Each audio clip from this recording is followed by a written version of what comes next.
नमस्ते बच्चों।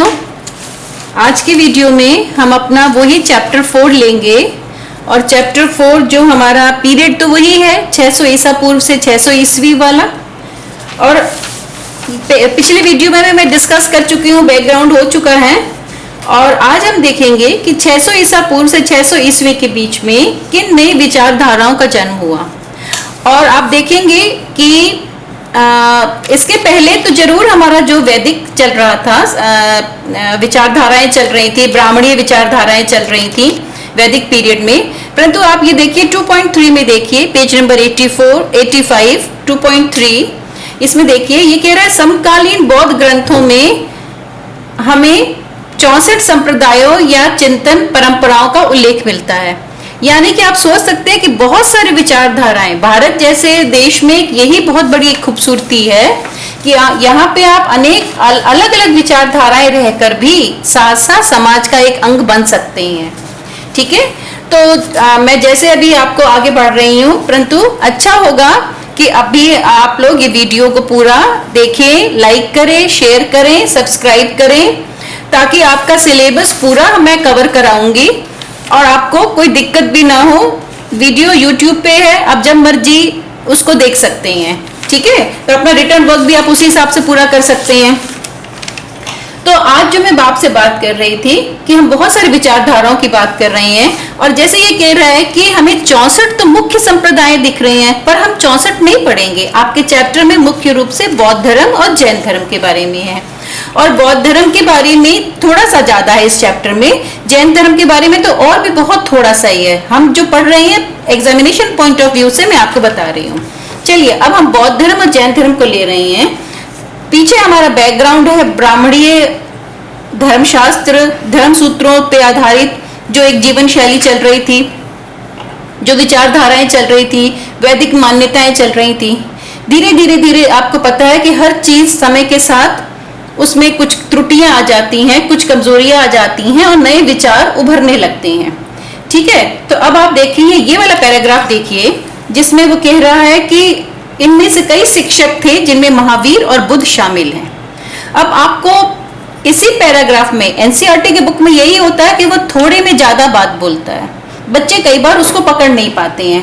यही पैराग्राफ सिर्फ आपको बौद्ध धर्म और जैन धर्म के सम्मिलित मुख्य उदय के कारण बता रहा है, या बौद्ध धर्म और जैन धर्म किन विचारधाराओं में, किन परिस्थितियों में उभर कर सामने आए। ठीक है, अब मैं आपको बताती जाऊंगी और आप चाहें तो अपने बुक्स में साथ साथ मार्क भी कर सकते हैं। वो कह रहे हैं वेदों के प्रभुत्व प्रश्न उठाते थे। वो वेदों को पूर्ण रूप से नहीं मान रहे हैं, जैसे ब्राह्मणी विचारधारा में था कि वेदों को प्रमुख मानते थे, तो वो उसको प्रमुख नहीं मान रही हैं। ठीक है, उन्होंने ये भी माना कि जीवन के दुखों से मुक्ति का प्रयास हर व्यक्ति स्वयं कर सकता था। अब आप बिल्कुल कंपेयर कीजिए, ब्राह्मणी विचारधारा में क्या है कि ब्राह्मण एक वर्ण था जो सारे अनुष्ठानिक कार्य कराता था। यहाँ पे ये कह रहे हैं कि जीवन के दुखों से मुक्ति का प्रयास हर व्यक्ति स्वयं कर सकता है। यानी आप भगवान को अपने दुखों को दूर करने के लिए और अपने कर्मों को सुधारने के लिए आप खुद स्वयं प्रयास कीजिए। इसमें किसी की जरूरत नहीं है, किसी वर्ग विशेष की जरूरत नहीं है। आगे देखिए, ये समझ ब्राह्मणवाद की बिल्कुल भिन्न थी। जैसा हमने देखा, ब्राह्मणवाद ये मानता था कि किसी व्यक्ति का अस्तित्व उसकी जाति और लिंग से निर्धारित होता था। तो जो बौद्ध धर्म और जैन धर्म क्यों पॉपुलर ज्यादा हो गए, क्योंकि इन्होंने जातिवाद, वर्ण और जाति का कोई जिक्र नहीं किया, इसको नहीं मान रहे। दूसरी बात है कि जो हमारी जो वैदिक विचारधाराएं थी, जो वेदों की को जो यूज किया जाता था, उस पे जो पढ़ाई है, वो जो संस्कृत थी वो कठिन संस्कृत थी। ये दोनों लोग जो प्रीच कर रहे हैं, जो उपदेश दे रहे हैं, वो पाली भाषा में, जो लोगों की वहां के उस इलाके की उन लोगों की अपनी भाषा थी, पाली भाषा में। तो कोई ऐसा नहीं है जैसे आजकल हम मानते हैं कि जैसे एक प्रचलन चल पड़ा है इंग्लिश पढ़ने का।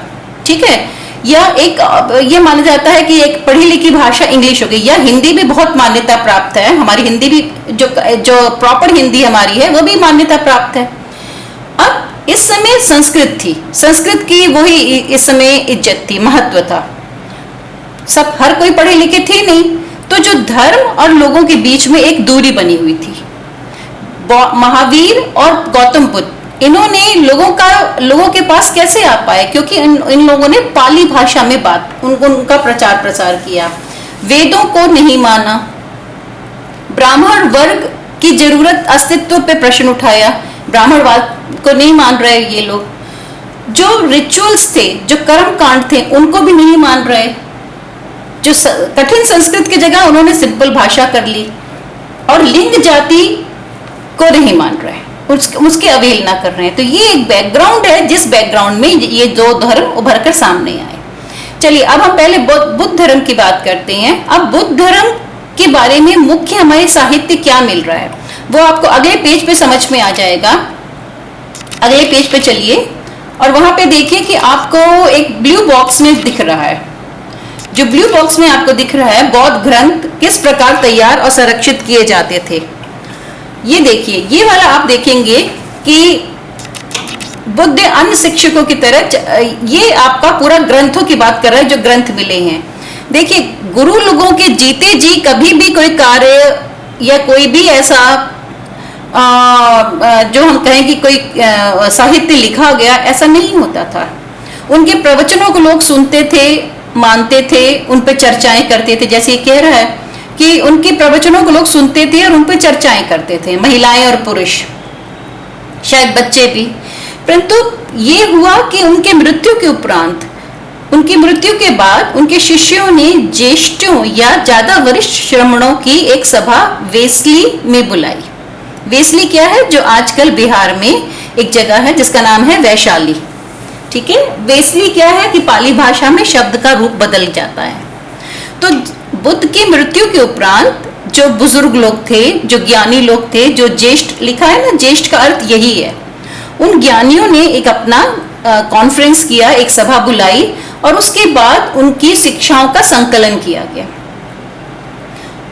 जो संकलन किया गया उसको फिर उन्होंने 3 हिस्सों में, जो मुख्य हमें मिल रहे हैं, त्रिपिटक, त्रि मतलब 3 टोकरियां, इसका शाब्दिक अर्थ है।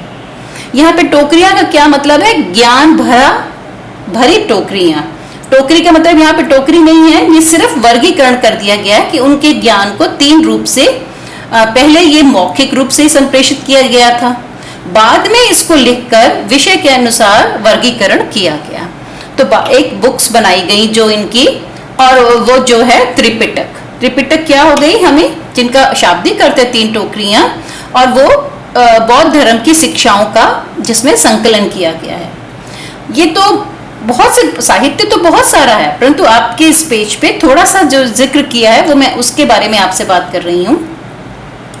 अब ये त्रिपिटक है, इसमें मुख्य है विनय पिटक, अभिधम्म पिटक,